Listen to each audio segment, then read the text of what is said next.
Hello students, I welcome all of you in this lecture. In this lecture I am going to start one of the method to solve the system of linear equations. First of all, let me recall what we have seen in the last lectures. In the first lecture regarding linear equations, we saw what is linear equation and what is system of linear equations. In the next lecture, we took a look on how can we solve the system of linear equations, okay, by using elementary row operations, and we tried to identify the difference between row echelon form and reduced row echelon form. Okay, so here we are going to use one method to actually solve the system of equations. Before starting out this method, let me tell you one thing. At the end, we are going to reduce a system, okay, to reduced row echelon form. Whatever the augmented matrix of that system will be, we are going to reduce that matrix to reduced row echelon form, okay. But there is a process, means it is not like you use any elementary row operations and try to do that. So in this particular method, Gaussian elimination, our last target is to just convert the augmented matrix into row reduced echelon form, but we are going to use some steps, okay, and those steps are going to make us easy to convert that matrix into reduced row echelon form. So let me explain this method directly by using one of the example. You have the book with you and you can find that there also. So consider this system of equations, okay. So minus 2x3 plus 7x5 equal to 12, and 2x1 plus 4x2 minus 10x3 plus 6x4 plus 12x5 equal to 28. Then 2x1 plus 4x2 minus 5x3 plus 6x4 minus 5x5 equal to minus 1. So we have to solve this system of linear equations, okay.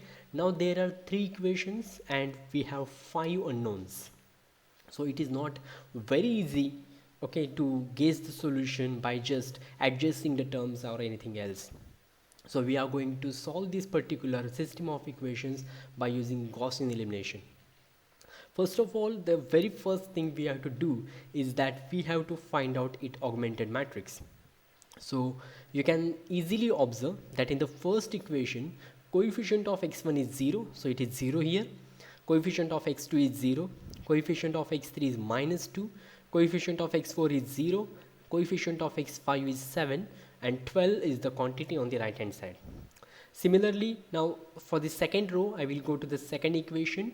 I can see that coefficient of x1 is 2, coefficient of x2 is 4, coefficient of x3 is minus 10, coefficient of x4 is 6, coefficient of x5 is 12, and on the right hand side we have 28.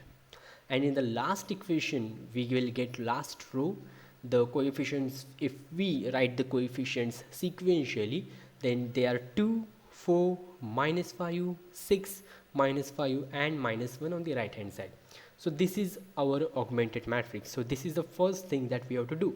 We have to first of all find out the augmented matrix of the given system. Now we have to carry out Gaussian elimination. So for that, what is the first step?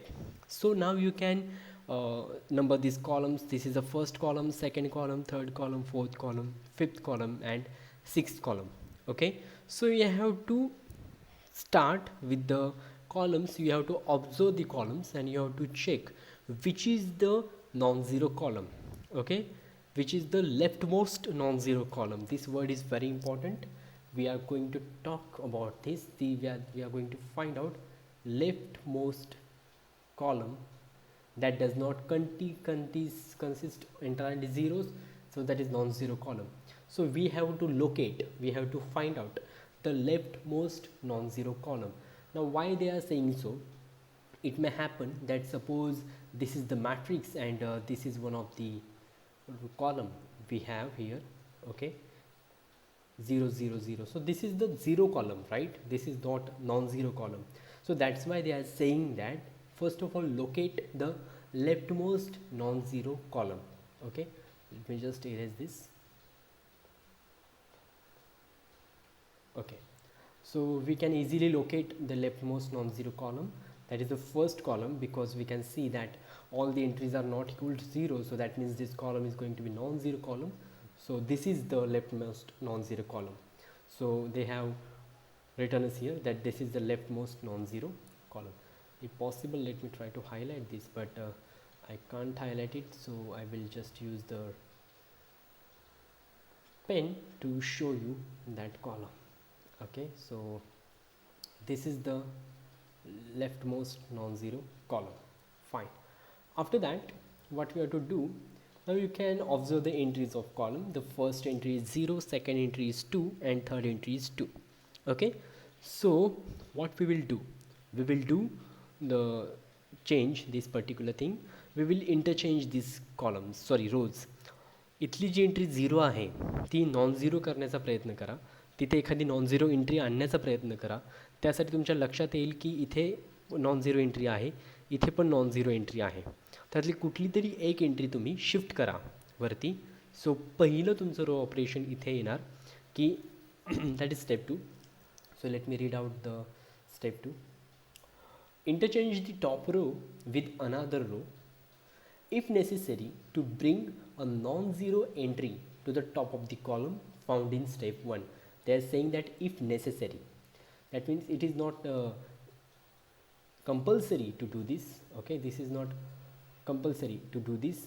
If you already have non-zero entry in the first position, then you need not to worry about it. But if you don't have like this, then you have to bring some non-zero entry there. So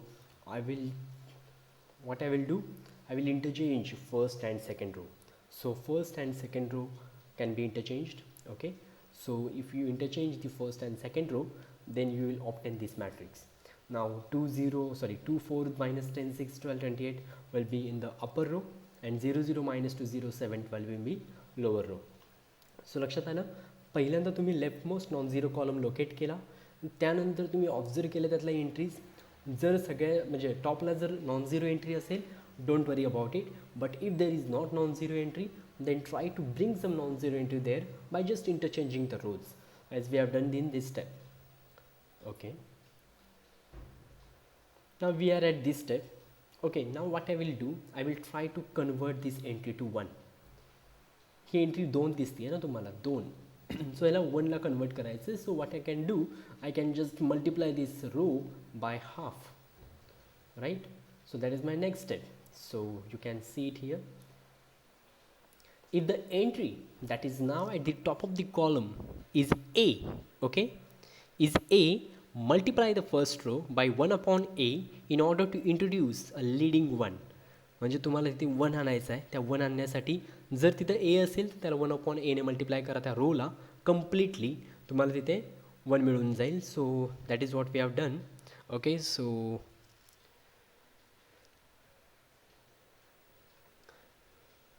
okay, so you can see it here that I have multiplied the first row by half. So the entries will be now 1, then it will be 2 minus 5 3 6 and 14. So this is what we will get, right?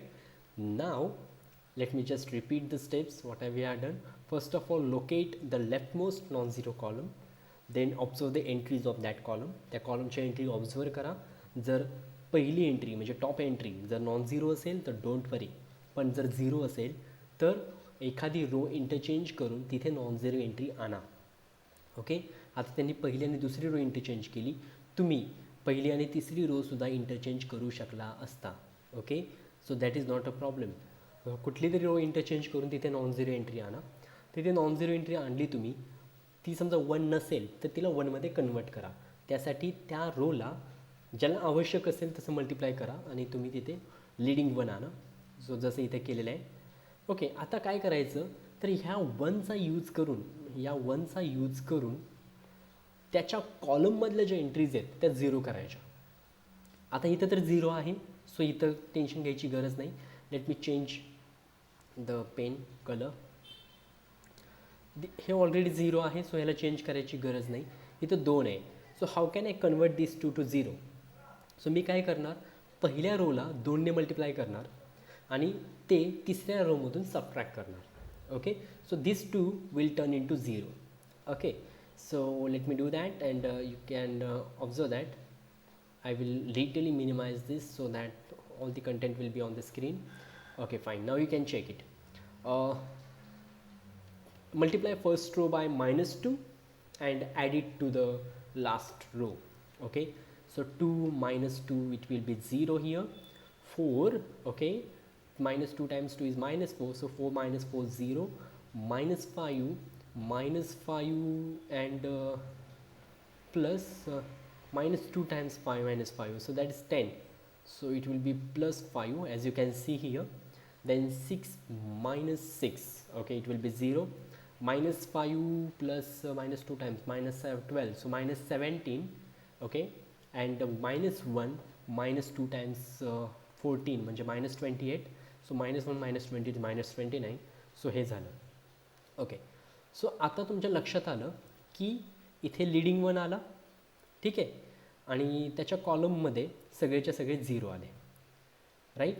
So तुमच्या लक्षात येईल row equivalent फॉर्मच्या एका कंडिशनपैकी आहे. Anyways, no problem.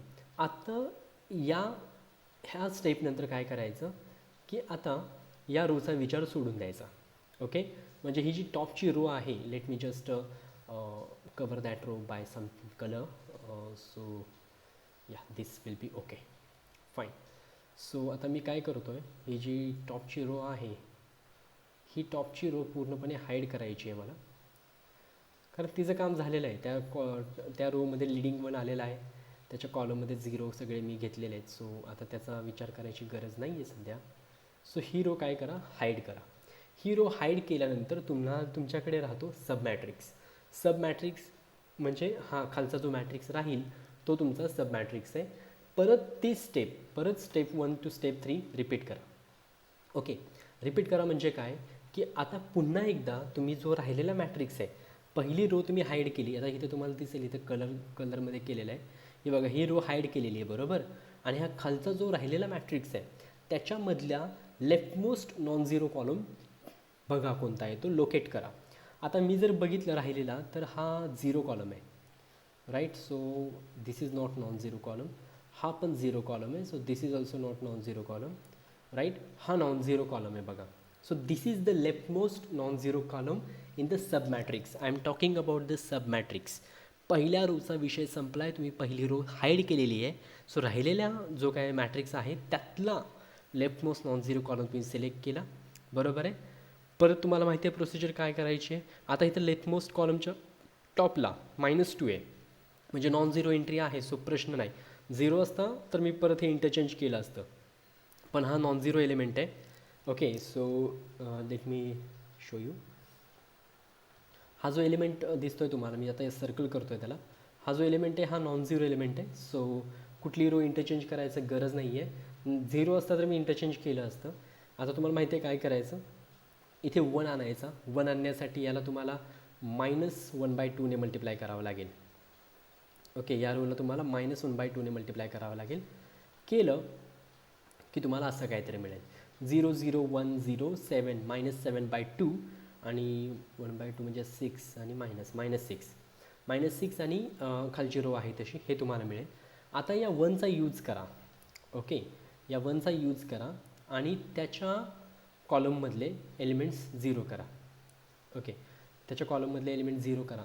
म्हणजे ही row तुम्ही वरची हाईड केलेली आहे त्याचा विचार करू नका. काय करा, हा जो कॉलम तुम्ही सिलेक्ट केला होता, हा तुमचा कॉलम आहे, त्या 1चा यूज करून खालची जी एंट्री आहे त्या कॉलमच्या खालची एंट्री आहे सगळ्या त्या 0 करण्याचा प्रयत्न करा. सो हा 5 आहे, हा 0 करायचा असेल तर वरच्या रोला 5 ने मल्टिप्लाय करावा लागेल आणि ह्याला सबट्रॅक्ट करावं लागेल, किंवा वरच्या रोला -5 ने मल्टिप्लाय करून ॲड करावं लागेल. सो -5 ने वरच्या रोला मल्टिप्लाय करा. -5 times the first row of the sub matrix added to the second row of the sub matrix. म्हणजे सब मॅट्रिक्सची ही पहिली रो आहे, राईट, आणि ही दुसरी रो आहे. तर त्यातल्या जी सब मॅट्रिक्सची पहिली जी रो आहे त्याला -5 ने मल्टिप्लाय करा आणि ते लास्ट रोमध्ये ॲड करा. ते केल्यानंतर तुम्हाला लक्षात येईल इथे 0 होऊन जाईल, इथे 0च राहणार. इथे -5 times this, so -35/2, -17 -35/2 means -34. So I think it will be 1/2 something like that, yeah. And finally it will be -5, so +30 -29, so 1. So तुम्हाला हे मिळेल, राईट, हे तुम्हाला अशा पद्धतीने मिळेल. सो तो विषय संपला. सो आता तुम्ही सुरुवातीला ही रो हाईड केली होती, राईट. तुम्ही फक्त सब मॅट्रिक्सचा विचार करत होता. हां, नंतर तुम्ही सब मॅट्रिक्समधला leftmost non zero column find केला, त्याच्यामधले तुम्ही टॉप एंट्री बघितली, ती 0 असेल तर कॉलम रोज इंटरचेंज करा, नसेल 0 तर आहे तशी ठेवा, तो वनमध्ये कन्वर्ट करा, त्या वनचा यूज करून त्या कॉलममधल्या एंट्री 0 करून घ्या. ओके, आता काय करायचं आहे तर ही पण रो तुम्हाला हाईड करायची आहे, कारण सेकंड रोचा पण प्रश्न संपला आहे तुमचा आता. सो तुम्ही सेकंड रो पण काय करून टाका, हाईड करून टाका. आता राहिला कोणता सब मॅट्रिक्स, तर फक्त एकच रो शिल्लक राहिली आहे, त्यातला नॉन झिरो कॉलम तुम्ही लोकेट करा. आता त्यातला नॉन झिरो कॉलम जर लोकेट केला तर हा येतो, बरोबर आहे, हाफ. सो इथे दिलं बघा, left most non zero column in the new sub matrix. आता ह्या 2 रो हाईड केल्या दिसत आहेत तुम्हाला, ह्या 2 रो हाईड केल्या. राहिलेली जी रो आहे किंवा राहिलेला जो मॅट्रिक्स आहे त्यातला left most non zero column तुम्ही लोकेट करणार आहात, तर तो येतो हा हाफ. त्याला 2ने मल्टिप्लाय केलं तर इथे 1 होऊन जाईल, बरोबर आहे. सो 2ने मल्टिप्लाय केलं की इथं 1 होणार, इथं 2 होणार. आता त्याच्या कॉलममध्ये कुठं खूप एलिमेंटच नाही आहेत, सो एलिमेंट 0 करण्याचा प्रश्न येत नाही. तो इथपर्यंत तुमची प्रोसिजर संपली म्हणजे अजून एक स्टेप शिल्लक आहे.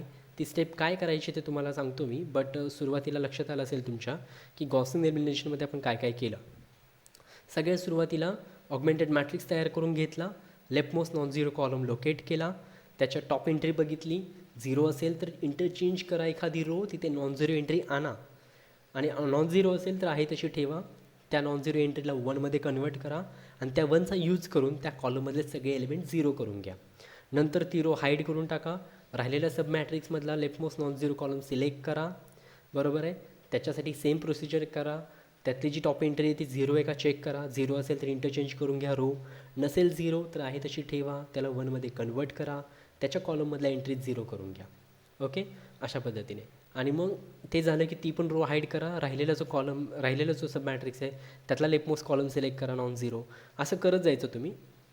सो तुम्ही आता इथपर्यंत कंप्लीट केलं आहे, आणि त्याला पण 1मध्ये कन्वर्ट करायचं आहे. सो मी ते 2ने मल्टिप्लाय करून त्याला 1मध्ये कन्वर्ट केलेलं आहे. आता ह्या जो मॅट्रिक्स आहे तुमचा, ओके, आता हा मॅट्रिक्स जर तुम्ही नीट ऑब्झर्व केला, ओके, तर हा मॅट्रिक्स तुमचा रो इक्विव्हॅलेंट फॉर्ममध्ये आहे का रिड्यूस्ड रो इक्विव्हॅलेंट फॉर्ममध्ये आहे. तर तुम्ही इझिली मला सांगू शकता की हा मॅट्रिक्स रो इक्विव्हॅलेंट फॉर्ममध्ये आहे, बरोबर आहे.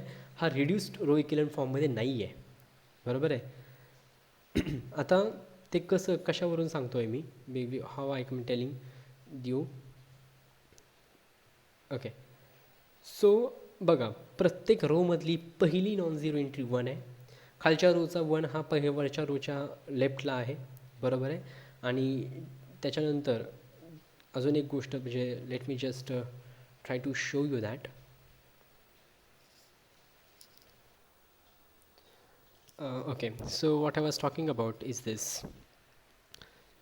Just a second. Yeah. So this is the 4 properties, आणि या 4ही प्रॉपर्टी सॅटिस्फाय झाल्या तर तो मॅट्रिक्स रिड्यूस रो इक्विव्हॅलेंट फॉर्ममध्ये असतो. अदरवाईज जर पहिल्या 3 प्रॉपर्टी सॅटिस्फाय झाल्या तर तो रो इक्विव्हॅलेंट फॉर्ममध्ये असतो. आता इथे जो मॅट्रिक्स तुम्ही मिळवला आहे, हा मॅट्रिक्स जो तुम्ही मिळवलेला आहे, हा मॅट्रिक्स, या मॅट्रिक्समध्ये तुम्ही बघा व्यवस्थित, पहिली प्रॉपर्टी सॅटिस्फाय होते का. पहिली प्रॉपर्टी काय आहे की row which does not consist entirely of zeros, then the first non-zero number should be 1, that is called as a leading one. So प्रत्येक रोमध्ये लीडिंग 1 आहे का. येस, लीडिंग 1 आहे. इथे पण पहिली नॉन झिरो एंट्री 1 आहे, इथे पण पहिली नॉन झिरो एंट्री 1 आहे. सो पहिली प्रॉपर्टी सॅटिस्फाय झाली. If there are any rows that consist entirely of zeros, then they are group together at the bottom. म्हणजे जर झिरो असेल, एखाद्या रोमध्ये सगळे झिरो असतील तर ती बॉटमला असायला पाहिजे. आता इथे तशा रोज नाही आहेत, त्यामुळे इथं तसा विचार करायची गरज नाही. थर्ड प्रॉपर्टी, जर 2 सक्सेसिव्ह रोज मध्ये जो 1 असेल लीडिंग 1, तर खालच्या रोचा लीडिंग 1 हा वरच्या रोच्या लीडिंग 1च्या राईटला असायला पाहिजे. सो तुम्ही चेक करू शकता, याचा लीडिंग 1 इथे आहे, हा लीडिंग 1 इथे ह्याच्या राईटला, आणि याच्या राईटला हा लीडिंग 1 आहे. सो 3 प्रॉपर्टी सॅटिस्फाय होतात, पण चौथी प्रॉपर्टी सॅटिस्फाय होत नाही. चौथी प्रॉपर्टी काय आहे की each column that contains 1 has zeros everywhere else in the column. म्हणजे ज्याच्या रोमध्ये 1 आहे त्या 1च्या कॉलममध्ये सगळे 0 असायला पाहिजेत. मग तुमच्या लक्षात येईल की इथे 1 आहे, राईट, हा 1 आहे तुमच्याकडे इथे, बट याच्या कॉलममध्ये सगळे 0 नाही आहेत. तसंच इथे पण 1 आहे, बरोबर आहे, याच्या कॉलममध्ये सगळे 0 नाही आहेत. सो हा जो मॅट्रिक्स तुम्ही ऑप्टेन केला गॉसियन एलिमिनेशन वापरून. अजून गॉसियन एलिमिनेशन कंप्लीट झालेलं नाही आहे, पण हा जो मॅट्रिक्स तुम्ही ऑब्टेन केला हा मॅट्रिक्स रो इक्विव्हॅलेंट फॉर्ममध्ये आहे, पण हा रिड्यूस्ड रो इक्विव्हॅलेंट फॉर्ममध्ये नाही आहे. सो याला जर रिड्यूस्ड रो इक्विव्हॅलेंट फॉर्ममध्ये आणायचं असेल तुम्हाला काय करावं लागेल, तुम्हाला इथे 0 आणावं लागेल आणि तुम्हाला इथे पण 0 आणावे लागतील, म्हणजे चौथी प्रॉपर्टी तुम्हाला सॅटिस्फाय करावी लागेल. त्यासाठी तुम्ही आता एफर्ट्स घ्यायचे आहेत की जिथे जिथे 1 आहे आणि 0 नाही आहेत तिथे तिथे तुम्ही 0 आणा. ओके, पहिल्यांदा समजा आता फॉर एक्झाम्पल मला इथे 0 आणायचं आहे, तर मी काय करणार, लास्ट रोला 7/2ने मल्टिप्लाय करणार. बरोबर आहे, म्हणजे अपवर्ड जायचं असतं. तुम्ही अपवर्ड म्हणजे काय, सगळ्यात पहिल्यांदा खालच्या रोचा विचार करायचा, सगळ्यात खालच्या रोचा विचार करायचा. तुम्ही म्हणाल सर इथे पहिल्यांदा मी 0 आणतो. इथे जर तुम्ही 0 आणायला गेला, लिसन मी केअरफुली, जर तुम्ही इथे 0 आणायला गेला, या -5ला 0 करायला गेला, तर ही एंट्री चेंज होईल तुमची, ही पण एंट्री तुमची चेंज होईल, कारण इथं नॉन झिरो एंट्री आहेत. ओके, सो परत ते चेंजिंग वगैरे होत राहणार. सो त्याच्यामुळे सजेशन काय आहे की खालून सुरुवात करा, खालून वर अशी. सो पहिल्यांदा ह्या 1चा विचार करा, पहिल्यांदा इथे 0 करा. सो तिथे 0 करण्यासाठी तुम्हाला काय करावं लागेल, तर शेवटच्या रोला 7/2ने मल्टिप्लाय करून याच्यामध्ये ॲड करावं लागेल. सो ते ॲड करून त्यांनी इथं दाखवलेलं आहे. सो असं येतं आहे ॲन्सर, म्हणजे ही रो मिळते तुम्हाला. नंतर इथे 0 करण्यासाठी -6ने मल्टिप्लाय करून ॲड करा. तसं केल्यानंतर तुम्हाला ही रो मिळते. म्हणजे आता त्या रोचा विषय संपला. मग आता तुम्ही काय करा, त्याच्या वरच्या रोमध्ये 1 कुठे होता, तर वरच्या रोमध्ये 1 इथे होता. बरोबर आहे, leading 1, I am talking about the leading 1. So leading 1 हा इथे होता. मग तुम्ही हा -5 0 करा. त्यासाठी y टाइम्स या रोला मल्टिप्लाय करा 5 टाइम्स, आणि याला 5ने मल्टिप्लाय करा या रोला, आणि ती रो वरच्या रोमध्ये ॲड करा. तुम्हाला इथे 0 मिळून जाईल. ओके, आणि लास्ट मॅट्रिक्स जो तुमचा आहे तो हा असा दिसेल, आणि हा मॅट्रिक्स तुमचा रिड्यूस्ड रो इक्विव्हॅलेंट फॉर्ममध्ये आला. हा मॅट्रिक्स तुमचा काय झाला, रिड्यूस्ड रो इक्विव्हॅलेंट फॉर्ममध्ये आला. मग is it the solution? Is it the solution? It is not the solution. हे फक्त गॉसियन एलिमिनेशन आहे, आणि हे आपण कशासाठी यूज केलं आहे, तर दिलेल्या सिस्टीमचा जो काही ऑगमेंटेड मॅट्रिक्स असेल त्या ऑगमेंटेड मॅट्रिक्सला रिड्यूस्ड रो इक्विव्हॅलेंट फॉर्ममध्ये कन्वर्ट करण्यासाठी आपण गॉसियन एलिमिनेशन वापरतो. आता रिड्यूस्ड रो इक्विव्हॅलेंट फॉर्म झाल्यानंतर पुढची स्टेप काय असते?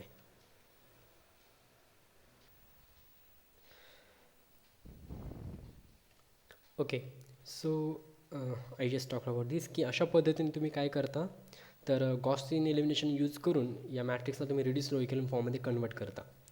ओके, आता ह्याच्यामध्ये 2 फेज असतात. पहिली फेज असते फॉरवर्ड फेज. फॉरवर्ड फेजमध्ये आपण काय करतो, तर लीडिंग 1 इंट्रोड्यूस करतो आणि त्याच्या खाली 0 0 आणत जातो. म्हणजे असं, म्हणजे इथे just let me show you, जर इथे 1 असेल तर त्याच्या खाली आपण सगळे 0 आणतो, राईट. ही झाली फॉरवर्ड फेज. आणि नंतर आपण काय करतो, ॲट दी एंड आपण जिथं जिथं 1 आहेत तिथं बॅकवर्ड फेज यूज करून, म्हणजे इथं 1 असेल तर त्याच्या बॅकवर्ड फेज यूज करून आपण त्याच्या सगळ्या कॉलममध्ये 0 करून टाकतो. सो अशा 2 स्टेप्स असतात, फॉरवर्ड फेज, बॅकवर्ड फेज, आणि त्याच्यामध्ये आपण मॅट्रिक्सला रिड्यूस करतो. पण हे सोल्युशन नाही आहे. मला म्हणण्याचा उद्देश काय माझा, की हे सोल्युशन नाही आहे. मग सोल्युशन मग कसं फाईंड करतात, तर आता इथे एक एक्झाम्पल दिलेलं आहे, solve by Gauss Jordan elimination. This is Gauss Jordan elimination method. आणि याच्यामध्ये एक आता इथे हे जे आहे एक्झाम्पल, हे सॉल्ड एक्झाम्पल आहे तुमच्या बुकमध्ये, जे बुक मी तुम्हाला ऑलरेडी प्रोव्हाइड केलेलं आहे. त्या बुकमध्ये हे एक्झाम्पल सॉल्ड आहे. सो आता ही सिस्टीम जी आहे ती 4 इक्वेशन्स इन 6 अननोन्स अशी सिस्टीम आहे, मोठी सिस्टीम आहे ही. आणि त्यांनी ही सिस्टीम गॉसियन एलिमिनेशन यूज करून त्यांनी ह्या सिस्टीमला कन्वर्ट केलं आहे रिड्यूस्ड रो इक्विव्हॅलेंट फॉर्ममध्ये.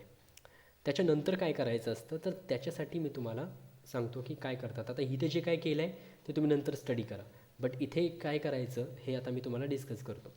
आता इथे हे सगळं केल्यानंतर हा तुमचा final reduced row equivalent form आहे, राईट. ओके, सो आता काय करायचं, की आता परत एकदा याला हा मॅट्रिक्स जो आहे त्याला सिस्टीम ऑफ इक्वेशन्समध्ये कन्वर्ट करायचा.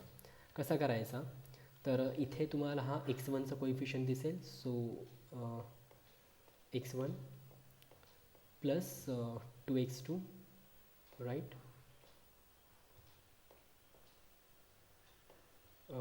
x3चा कोइफिशियंट 0, x4चा 3, सो 3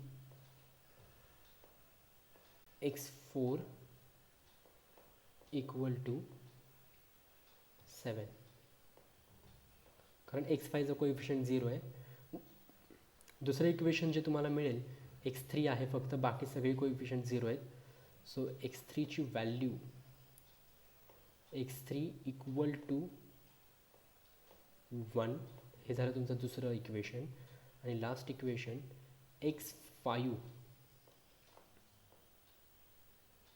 x5 इक्वल टू 2, बरोबर. सो ह्या रिड्यूस रो इक्विव्हॅलेंट फॉर्मचा जो मॅट्रिक्स असेल त्याला परत मी इक्वेशनमध्ये कन्वर्ट केलं. तर पहिले इक्वेशन मला मिळालं x1 + 2 x2 + 3 x4 equal to 7. दुसरं इक्वेशन मिळालं x3 इक्वल टू 1. तिसरं मिळालं x5 इक्वल टू 2. सो आता ह्या तर 2 व्हॅल्यूज आहेत, राईट. म्हणजे x3ची व्हॅल्यू मिळाली आणि x5ची व्हॅल्यू मिळाली. सो ह्या तर 2 व्हॅल्यूज आहेत, राईट.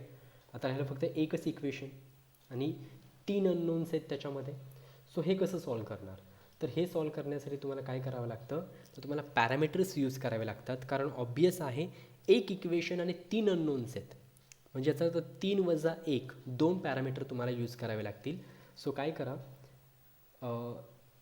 x2ची व्हॅल्यू म्हणजे x1ला काय कसं लिहिता येईल मला, x1 equal to 7 minus 7 minus 2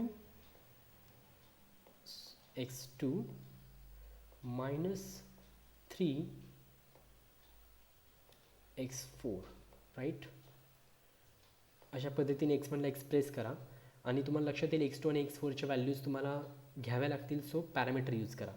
so x2साठी me parameter use करतो t, ओके. आणि x4साठी मी पॅरामीटर यूज करतो s, ओके. म्हणून आता माझ्या सिस्टीमचे सोल्युशन्स कसे असणार, तर सोल्युशन अशा पद्धतीने तुम्हाला लिहिता येतील. Solution set, okay. Solution set म्हणजे x1 x2 x3 x4 x5, म्हणजे याचा अर्थ 5 टुपल असेल ते 5 एलिमेंट्स असतील त्या टुपलमध्ये. त्यातला पहिला एलिमेंट आहे x1, तो कसा लिहिणार तुम्ही 7 मायनस 2. x2साठी पॅरामीटर यूज केला आहे t, सो 2t मायनस 3. x4साठी पॅरामीटर यूज केला yes, so yes. So 7 minus 2t minus 3s ही x1ची व्हॅल्यू झाली. x2ची व्हॅल्यू काय घेतली तुम्ही, t, बरोबर, ओके. x3ची व्हॅल्यू काय घेतली, x3ची व्हॅल्यू मिळाली तुम्हाला 1. x4ची व्हॅल्यू काय घेतली तुम्ही, इट्स अ पॅरामीटर यस. आणि x5ची व्हॅल्यू काय आली तुमची 2, ओके. हे तुमचं सोल्युशन आहे, ज्याच्यामध्ये तुम्ही t आणि s काहीही घेऊ शकता, कारण ते पॅरामीटर्स आहेत. So they can be any real numbers, okay. So तुम्ही t आणि s ची व्हॅल्यू काहीही घेऊ शकता. You can put it anything here, okay. This is your solution. हा तुमचा सोल्युशनचा सेट आहे. फॉर एक्झाम्पल एक सिम्पल सोल्युशन सांगतो. समजा मी टीची व्हॅल्यू 0 घेतली, ओके, आणि यसची व्हॅल्यू 2 घेतली. हे तुमच्या अंडरस्टँडिंगसाठी सांगतो मी तुम्हाला. तर काय येईल सोल्युशन या पर्टिक्युलर सेट, या पर्टिक्युलर व्हॅल्यूसाठी. तर टीची व्हॅल्यू 0, 7 मायनस 0 मायनस 3 इंटू 2 6, म्हणजे 7 मायनस 6 1, ओके. टीची व्हॅल्यू 0 1 0 1, एसची व्हॅल्यू 2 1 0 1 2, आणि x5ची व्हॅल्यू 2. सो 1 0 1 2 2 हे तुमचं सोल्युशनचं सिस्टीमचं सोल्युशन असेल. तुम्ही चेक करू शकता 1 0 1 2 2 सिस्टीममध्ये पुट करा आणि चेक करा की ते तुमची सिस्टीम सॅटिस्फाय करतं का. 1 0 1 2 2, सो 7 2 14 वजा 2 12, correct. So it obviously satisfies the system. So अशा पद्धतीने तुम्ही सोल्युशन फाइंड करता. सो पहिल्यांदा गॉसियन एलिमिनेशन यूज करून तुम्ही reduce row equivalent form find out करा. नंतर तो रिड्यूस रो इक्विव्हॅलेंट फॉर्म परत एकदा इक्वेशन्समध्ये कन्वर्ट करा. आणि इक्वेशनमध्ये कन्वर्ट केलं तुम्हाला काही व्हॅल्यूज मिळतील, काही इक्वेशन्स मिळतील. तर अकॉर्डिंगली तुम्ही गेस करू शकता की सोल्युशन्स कसे असतील. Let me go back to that particular example. इथे त्यांनी काय केलं, हे तुमचं रिड्यूस रो इक्विव्हॅलेंट फॉर्म आला. त्याची करस्पॉन्डिंग सिस्टीम त्यांना अशी मिळाली. याच्यामध्ये त्यांना x6ची व्हॅल्यू 1/3 मिळाली. आता इथे 2 इक्वेशन्स आहेत आणि 5 अननोन्स आहेत, बरोबर आहे. इथे काय आहेत, 2 इक्वेशन्स आणि 5 अननोन्स आहेत. तर त्यासाठी काय करावं लागेल, तर तुम्हाला 3 पॅरामीटर्स यूज करावे लागतील. त्यासाठी तुम्हाला 3 पॅरामीटर्स यूज करावे लागतील, कारण 2 इक्वेशन आणि 5 अननोन म्हणजे 5 वजा 2 3, म्हणजे 3 पॅरामीटर यूज करावे लागतील. सो x1ची व्हॅल्यू येणार -3x2 -4x4 -2x5. So x2 x4 x5साठी तुम्हाला पॅरामीटर यूज करावं लागेल. ओके, x3ची व्हॅल्यू येणार -2x4 आणि अकॉर्डिंगली त्यांनी इथे सॉल्व केलेलं आहे. बघा, x2 x4 x5. सो x2साठी त्यांनी r यूज केला, x4साठी s यूज केला, x5साठी t यूज केला. सो x1ची व्हॅल्यू आली -3r -4s -2t. x2ची व्हॅल्यू r, x3ची व्हॅल्यू -2x4 म्हणजे -2s, x4ची व्हॅल्यू s, x5ची t आणि x6ची मिळाली होती 1/3. सो अशा पद्धतीने तुम्ही सिस्टीम ऑफ इक्वेशन सॉल्व करू शकता by using Gaussian elimination. Okay, so this is all about the Gaussian elimination. Let me have a quick recap of this what we have seen. So first of all, तुम्हाला एखादी system दिली असेल, त्याचं augmented matrix तयार करा. 2 phase, forward phase, backward phase. Forward फेजसाठी पहिल्यांदा left non zero column locate करा. तो नॉन झिरो कॉलम लोकेट केल्यानंतर त्याची टॉप एंट्री चेक करा. जर टॉप एंट्री 0 असेल तर रोज इंटरचेंज करून तिथे नॉन झिरो एंट्री आणा, आणि जर तिथे नॉन झिरो एंट्री असेल तर ती आहे तशी ठेवा आणि त्या एंट्रीला 1मध्ये कन्वर्ट करा, म्हणजे तो तुमचा लीडिंग 1 तयार होईल. एकदा का तो लीडिंग 1 तयार झाला की त्या लीडिंग 1चा यूज करून त्याच्या कॉलममधले बाकी सगळ्या एंट्रीज ज्या असतील, खालच्या entries, I am not talking वरच्या एंट्री नाही, खालच्या एंट्रीज ज्या असतील त्या सगळ्या 0 करा. तसं झालं की ती रो हाईड करा.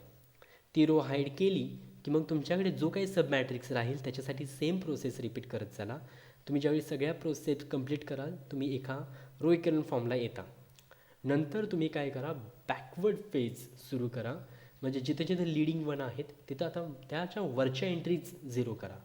ते केल्यानंतर तुम्हाला जो फायनल मॅट्रिक्स मिळेल तो रिड्यूस रो इक्विव्हॅलेंट फॉर्ममध्ये असेल, त्याला सिस्टीममध्ये कन्वर्ट करा आणि त्याच्यावरून तुम्ही सोल्युशन्स गेस करा, आणि दिस इज द फायनल स्टेप. अशा पद्धतीने तुम्ही सोल्युशन्स फाइंड आउट करू शकता. So this is all about Gaussian elimination and Gauss-Jordan elimination. Both are the same. Okay. So this is how you can solve the system of linear equations by using Gaussian elimination or Gauss-Jordan elimination method. I hope you must have understood this all things, and if not, then let me know. Okay, we will have a discussion about it. But for now, we'll stop here. Thank you.